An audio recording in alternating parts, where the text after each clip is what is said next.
Lore of the Old World, Chapter 19, Battles of Legend.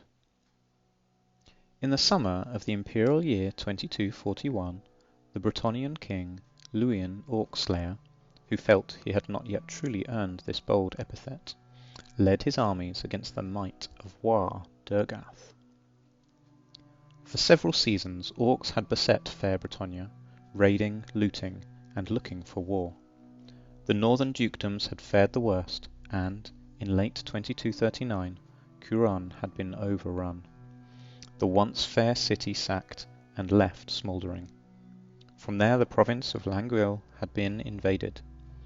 It was here at the provincial capital that King Luen had amassed a magnificent host of knights, and a far larger, though considerably less magnificent, army of peasants to finally face and defeat the hordes of Warhammer on the field of battle.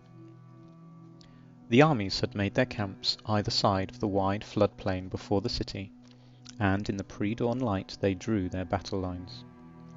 As the sun climbed higher, the orc host began its ill-disciplined advance, whooping and hollering. In moments the pale sunlight was obscured as the Bretonnian peasant levies unleashed wave after wave of bowfire. This was quickly followed by the charge of the knights, which crashed deep into the advancing horde. Behind the knights marched massed ranks of men-at-arms. As they drew close, the already disarrayed orc lines ruptured and brutish warriors streamed forth to meet them. The battle quickly descended into chaos, a swirling melee that lasted many hours. As dusk fell, Warboss Durgath paused to look across a plain piled high with the dead, and, seeing that there would be no victory this day, turned his great bulk towards the distant hills. As the great green brute turned and fled, so too did his surviving warriors, and the orc retreat quickly became a rout. As night fell across the battlefield, King Luen Orc-Slayer was borne triumphantly through the gates of Languil.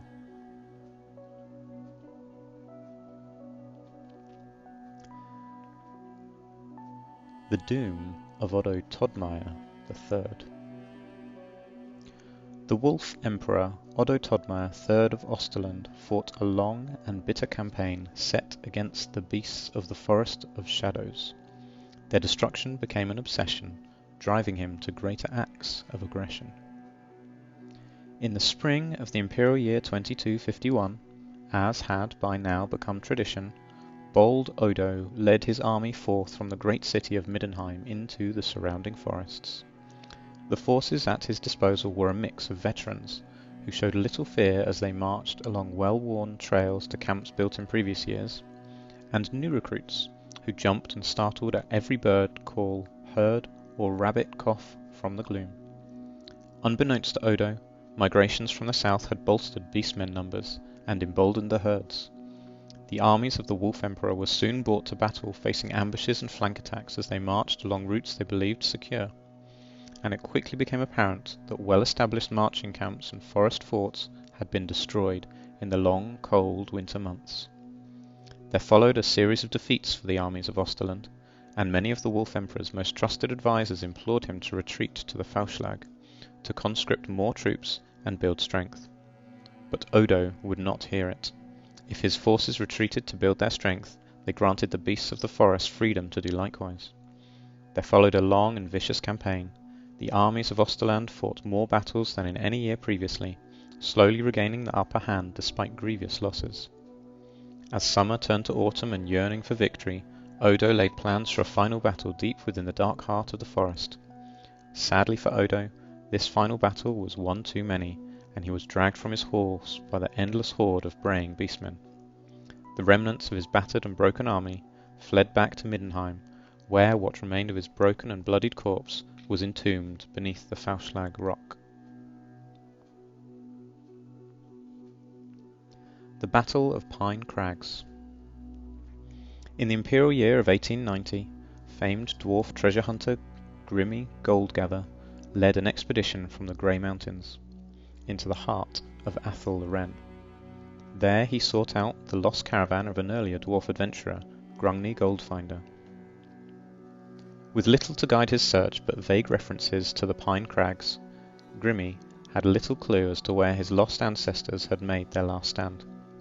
he decided that the best way to find the pine crags was to follow Grungni's supposed route through the great forest towards the wild heaths. If this was where the famous dwarf had been headed, his lost caravan must lie along this same route. More than happy to provoke the wood elves, the dwarfs felled many trees and burned much undergrowth as they carved a road for their armoured wagons.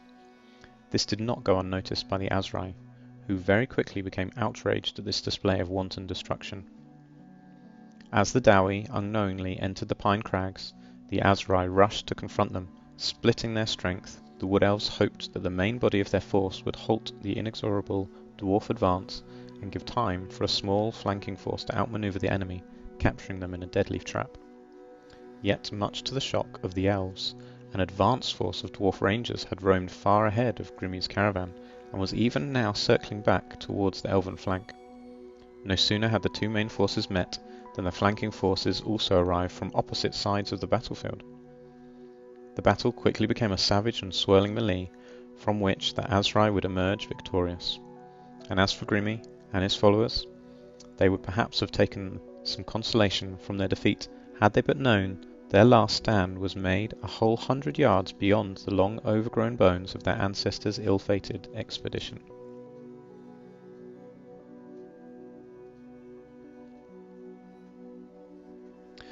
The Draad Forest Incident.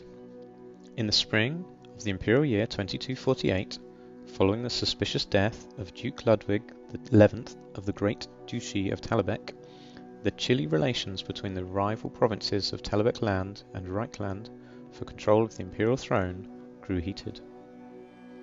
Forces of the Reichland, which had long crossed the border into the neighbouring Grand Duchy on the pretence of patrolling the banks of the river Talabek, had begun to push further into the Draad Forest.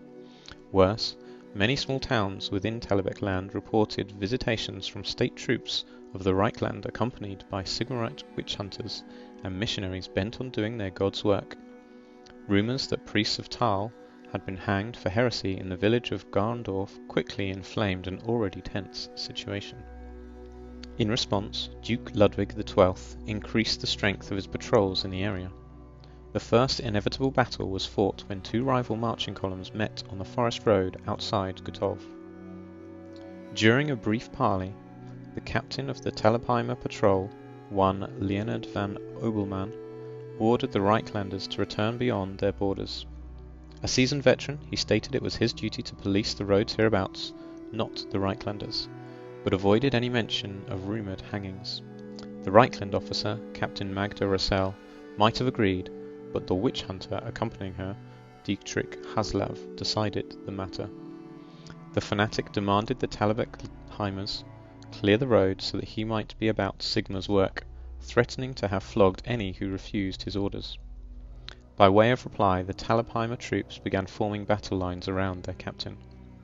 Battle was soon joined, and escalated rapidly as units from the rear of the columns joined the fray. The battle itself was short-lived.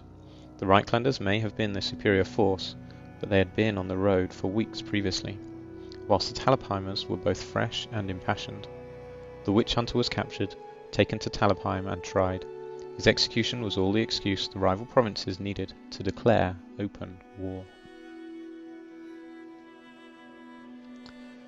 The Battle of Gizo Gap. Late in the imperial year of 2141, battle came to the unusual peaceful Gizo Gap, marking the culmination of several years of growing hostility between the lords of Castle Desfluve to the south and Fort Bergbriz to the north. The Gap, a wide and easily navigable mountain pass between the Grey Mountains and the Pale Sisters, had long been a valued trade route linking Britannia and the barony of Westerland.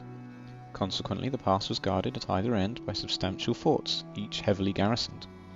These forts would stop merchants trying to enter or leave the pass and levy heavy tolls upon their passage. For decades such taxation had been an annoyance, but, considering the security brought to the region by the forts, one grudgingly endured. This was to change in 2136, when a minor outbreak of plague in Britannia caused the mercenary forces of Fort Bergbriz to demand greater remuneration. Countess Bergbrech responded by levying a punitive tax on Britannian merchants intended so she claimed, to cover the cost of vital medicines for her garrison. In turn, Sir Desfleuve imposed a similar tax on imperial merchants headed into Britannia, which he claimed was to cover the cost of caring for the imperial citizens that fell ill whilst visiting his lands.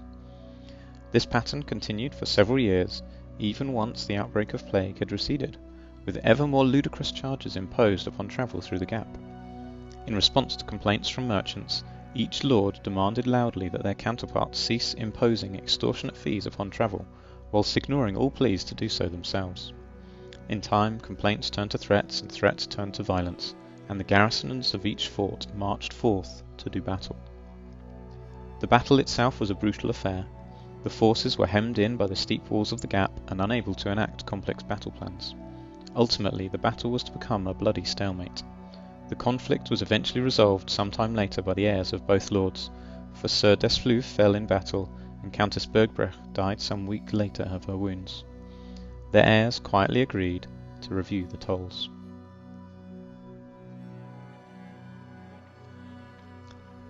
The Lonely Tower.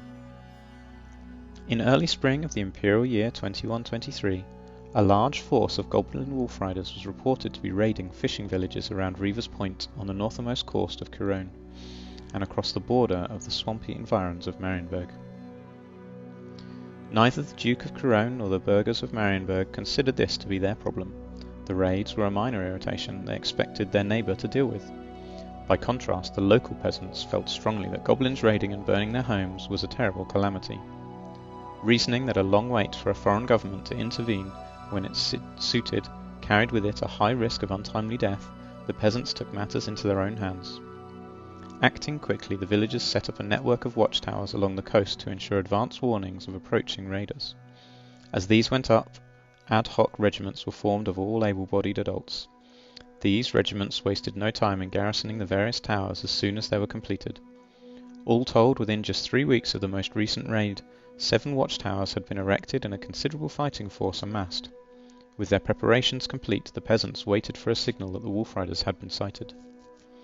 The rough towers proved their worth when, mere days after their completion, lookouts in 2 of them spotted raiders approaching Reaver's Point at dusk.